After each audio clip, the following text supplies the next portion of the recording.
Hello everyone, and welcome to this week's comment review reading section. We're going to go ahead and read 20 comments from last week's YouTube videos and respond to them. Pick the ones with some good conversation topics today, so definitely grab yourself a snack and a drink, or maybe turn on your shower, or get on your treadmill, or whatever it is you want to do while you listen to these videos, because today is going to be a big informative one. Hope you guys enjoy, and if you want to be in these videos, leave a comment and let me know what you think about these videos, obviously, in the comments. Start with LOL Ham-Hams. Paildramon at $20 super rare? I don't fucking think so. Had me rolling. I'm glad you enjoyed that. It's just ludicrous to see it, honestly. It's crazy. Buki Jatsu, Jet Sylphie unrestrict when? The answer is probably never, but I lie in wait and hope.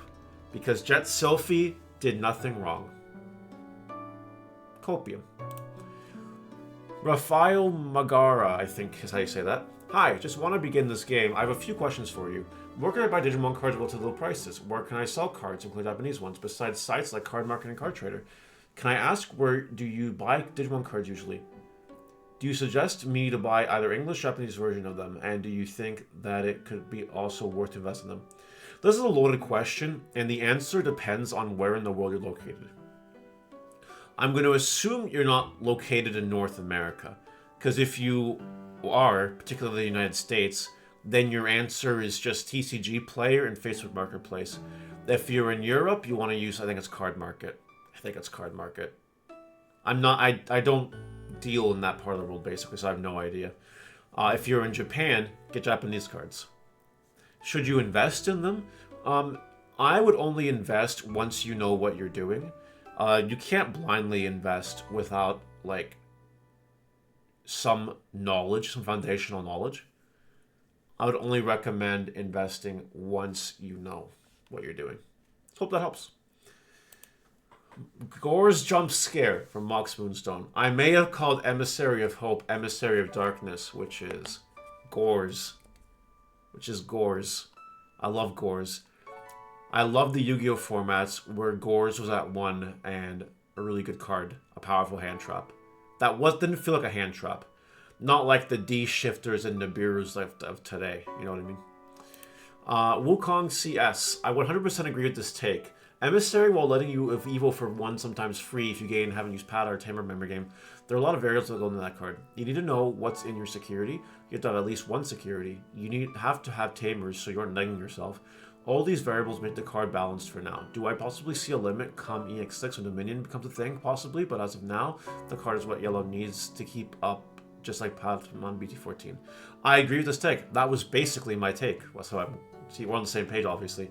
Emissary is not broken right now. And it has to go through a couple hoops for it to work properly.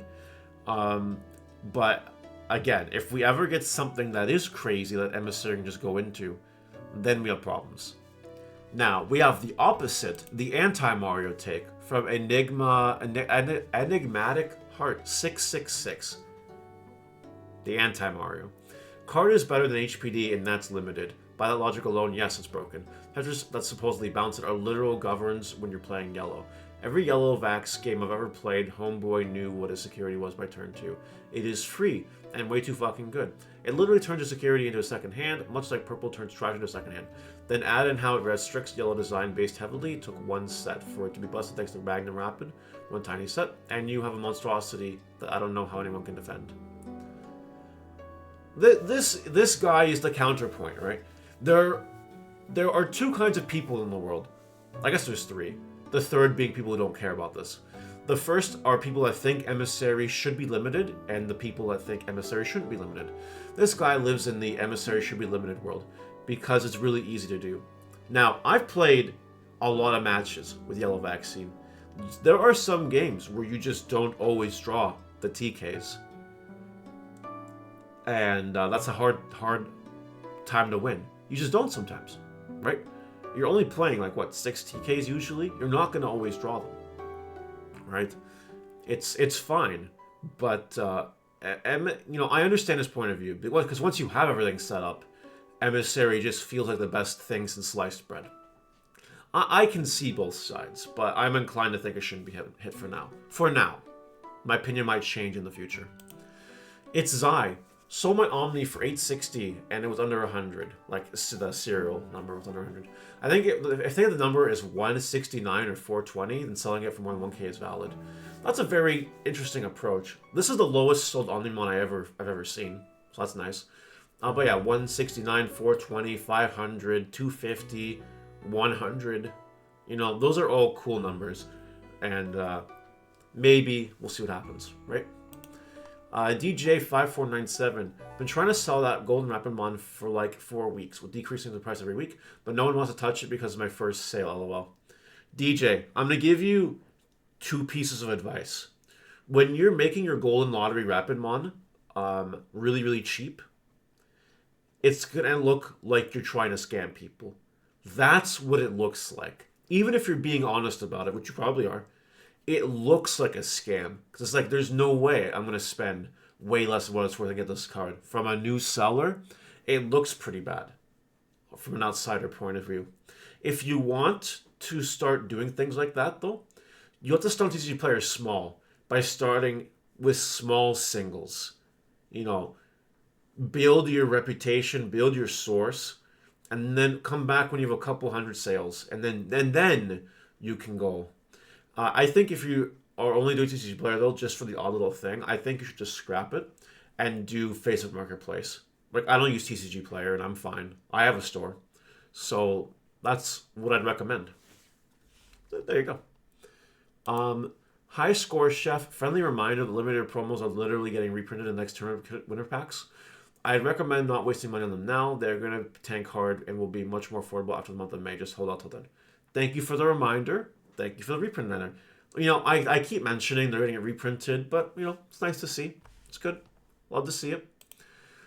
Rathalos Dread King 6952, a YouTube member. I'm actually interested in your take on how the new Three Musket support is pooping all over the original Beelstarmon. Look, I think it's just meant to be the next evolution of the Beelstar Seven Musketeers deck. I think they're just taking the original concept and power creeping it. They're actually making it more tribal because, you know, back in the day, people tried to play with Gundramon. Yeah, okay. But it got outclassed pretty quickly. And it just became Beelstar with just 7-cost options and a lot of good purple stuff. That's what the deck was. Now they're actually going back and they're turning it into an actual Three Musketeer deck. And they're trying to get rid of the Beelstar solo incentive. We'll see if that works. I think it will. The support looks promising. I think it's going to be tier 2. I don't see it being tier 1. But I can't deny that it's going to be a very good control deck. And we all know how the community handles good control decks. Just look at SecCon, for instance. Next, don't change a thing. We love you, Mario. Thank you, Spartan. Yes, the Analog Wizard also elaborates on this concept. I disagree about how much you matter, not to glaze, but man, you've been my favorite YouTuber at the moment, and your video are a huge part of my day. I watch your videos at work, and when I'm getting ready for work, etc. If you stopped uploading, yeah, I'd occupy my time with something else, but it would suck. It would definitely matter. Please don't fall off the face of the earth anytime soon. How nice. You know, it's these comments that make it worth it, right? It's, you know, there are a lot of haters. There are a lot of people out there that hate me. And their hatred is unjustified. Unjustified. Literally no reason. There are people who hate me who I've never said a word to a day in my life. There are content creators that do not like me for reasons that are unknown to me. Because I'm blunt. Is the only reason why. I'm a very blunt person who says blunt things. And sure, do I have more vulgar language than the average Digimon content creator? Average Bandai content creator? Oh yeah, by a lot. I am. I am the extreme one. I can acknowledge that. But are those reasons to actually hate someone? Because they're blunt? And because they occasionally say bad words? Like poopy shit? I don't know. But, you know, it's the community that matters. No, everyone knows my YouTube presence has been dwindling a little bit. Like, I've fallen out of the algorithm somehow. I don't quite know how to get back in the algorithm. But for now, it still continues to be worth it. I still like doing it. And I think Digimon has a chance to be successful. Bandai's just got to do the right thing. It's all in Bandai's hands. It's a big gamble. So yeah, there you go. There's that. Dino Wrestler. Did Waffle Girl have anything good to eat besides food? Oh god, the Waffle House girl. Oh yeah, the Waffle House girl. And there's one more. Wow, I was there for Waffle House girl. Mario hates me. Mr. Rico man here. He was the third. He was the third. Was the third. Yeah, I will be going back. There are a lot of comments asking if I'm still going to Gen Con, and yes, I am. And yes, I will be going back to that Waffle House, seeing if Waffle House girl still works there. And if Waffle House girl still works there, you know, maybe we'll try the Riz machine, the Rizomatic 69. Maybe we'll try it again. Actually, try. I'll give you a fun little lore update. I was actually sort of kind of planning a date of sorts with the Waffle House girl. She was going to this carnival on the Sunday in the Indianapolis area. And I thought to myself, okay, I might go. Maybe I'll see you there. And she was like, yeah, maybe I'll see you there. I never ended up going because I was playing Lorcana at Gen Con. I got sucked in by the Lorcana. This time, I am not making that mistake. Let me tell you something. No, sir. No way. So we'll follow up on the Waffle House girl lore and see what happens at Gen Con. One more Gen Con related comment though. You got the DBS section correct, says Boris the Goose 92. Fusion World is the reboot and Masters is the original. Told myself I wouldn't take Digimon too seriously, but I'd like to play it at a side event, whether it's Ultimate Cup or 3-on-3. That could be fun. Sucks Ultimate Cup is Sunday, but it is what it is. It definitely is what it is.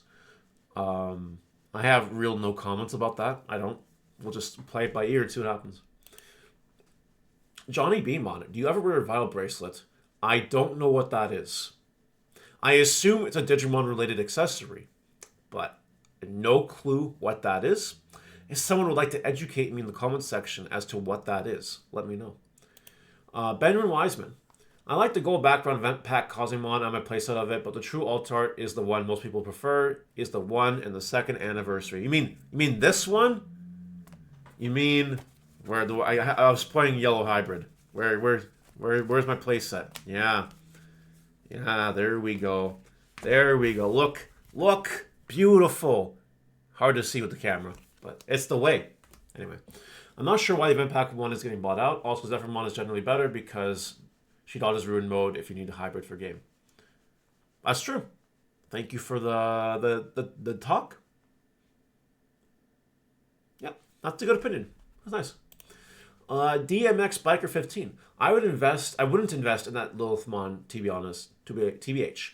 For collecting an artwork, yeah, but for the deck, nah. Lilithmon X plays around the new Lilithmon that's coming out, and the most, if you play it, this lot would be at 2, maybe. Let's get a newer Lilithmon to go with Lilith X. I'd wait for this to go down once people realize this one doesn't really synergize Lilith X. I could be wrong, though, just my opinion. What I would keep an eye on is how well it plays when it releases, which could play a part on the new Lilithmon price for release day. It's true. We won't know until we know, but I'm going to give you a little bit of an idea. The North American community has a tingling in their pants for Lilith Loop. For example, Lilith Loop has gone through many iterations. All still playing the original Lilithmon, by the way.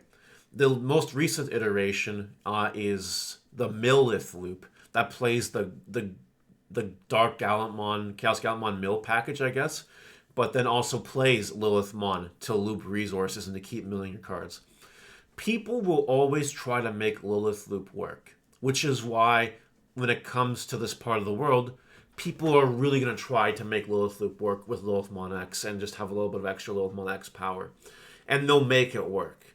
I have absolute confidence it will happen. 100% for sure, or your money back. I don't know what money you're spending on that, but yeah. Noxus2458. If yellow is something you like like, no shame in owning it. It feels nice to enjoy things you enjoy. Nice to own things you enjoy. I do like my Max Verde yellow cards. It's definitely been a pain in my wallet, but I do enjoy them. And finally, the Pesky Fiend. I just got the Magna Ace Special Art Lottery card. Definitely going to sell that bad boy just to buy this deck. It seems like it's going to stay super flexible with the Armor X stuff coming up. It'll most likely jump in price when all that stuff comes out and the meta gets settled. I agree. I 100% agree with that. Very good take, and I'm hoping that it all works out for you. That's it for today. Let me know what you guys think in the comments, and I'll see you next time. Bye!